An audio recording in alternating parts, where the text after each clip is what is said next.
All right, well, welcome everybody. This is a Confo quick webinar. So we're going to run through 20 slides in about 20 seconds each. It's a concept called PechaKucha that started in Tokyo. And it's just an interesting way to share information in a rapid fashion. So I'm Mike Fritsch. You can see a little bit about me there on the right-hand side of the screen. And as we go into the topic for today's session is why you should make training a profit center. And again, the session's being recorded. So we'll just jump right into it. I'll start my timer to make sure I keep honest here. So why make training a profit center? There's three reasons. It's good for you, it's good for your company, and maybe most importantly, it's good for your customer. And we're going to explore each of those in rapid fashion. And where I'm coming from, how do I know this? Well, early in my career, I ran a $40 million training business. We had 8 centers in 7 countries around the world and 160 plus trainers and staff. And we started out as a profit center and we're much smaller and turned into a profit center to make that growth happen. And we had very, very good results with a 300% increase in revenue, a 20% increase in gross margin, and a 30-point increase to our return on assets. And as a training organization, a technical training organization, that was most important to us because we had capital equipment that we trained on that was very, very expensive.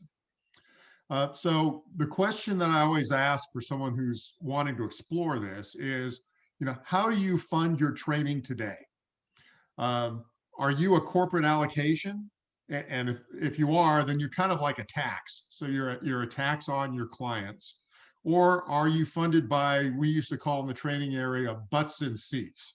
So as long as you stick somebody in a seat, you're going to get paid for them. And often that's from mandatory training like safety training and other things. But there's really a better way to fund training. And that's to have clients who are buying training from you because they're buying value. They want to attend and they want to pay you for it. So how do you get to that point? You've got to measure and prove your value. So you have to figure out, well, what's important to your client base, to your students, and the work that you do in training them has got to have impact to business results on the job.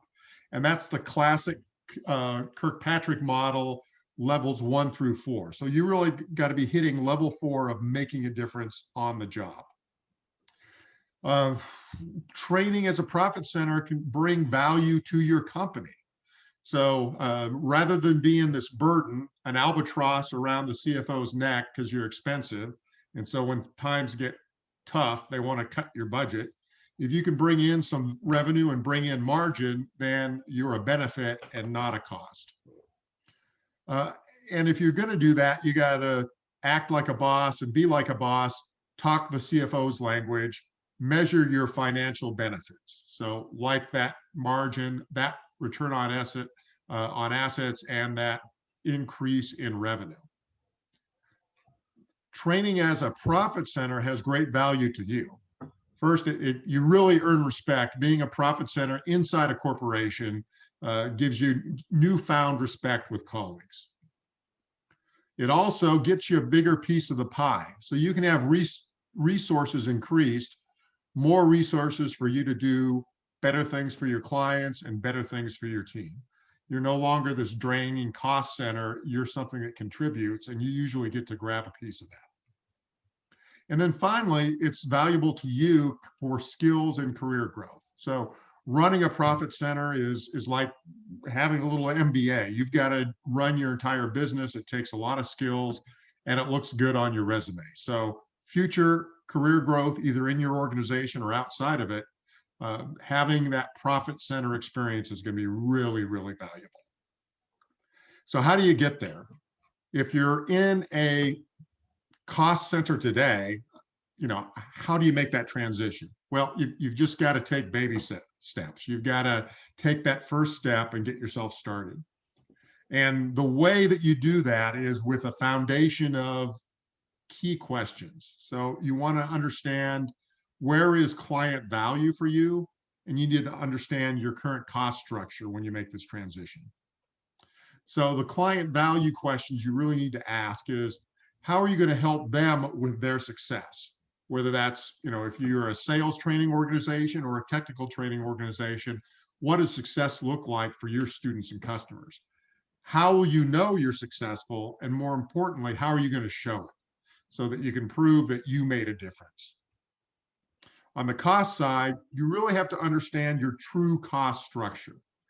So there may be things that you're not aware of that you are being subsidized for example. So you got to understand your entire cost, whether it's your facilities, your payroll, benefits, burdens, that sort of thing. So understand that structure, make sure that you do know and there aren't any surprises. And then you've got to have a finger on the pulse of it and a way to control those costs. So are you ready? If you want to make that transition, if I've convinced you in a short period of time, make sure you have the skills in place to be successful. Get some buy-in from your team, get some buy-in from your clients, and get some buy-in from your managers, or your management, that is. And when you get ready to do this transition, it's a project. So you've got to follow PMBOK processes. So, initiate that, make a plan, execute, monitor, control, close out when you move into production or you become an ongoing profit center in operation. If you want to learn more, stay for the discussion afterwards. You can see some of our other videos on the Confo YouTube channel, or if you need some specific help, you can fill out our Smartsheet form and ask for specific help. So I'm going to go ahead and stop recording now, and then we'll have our question and answer session.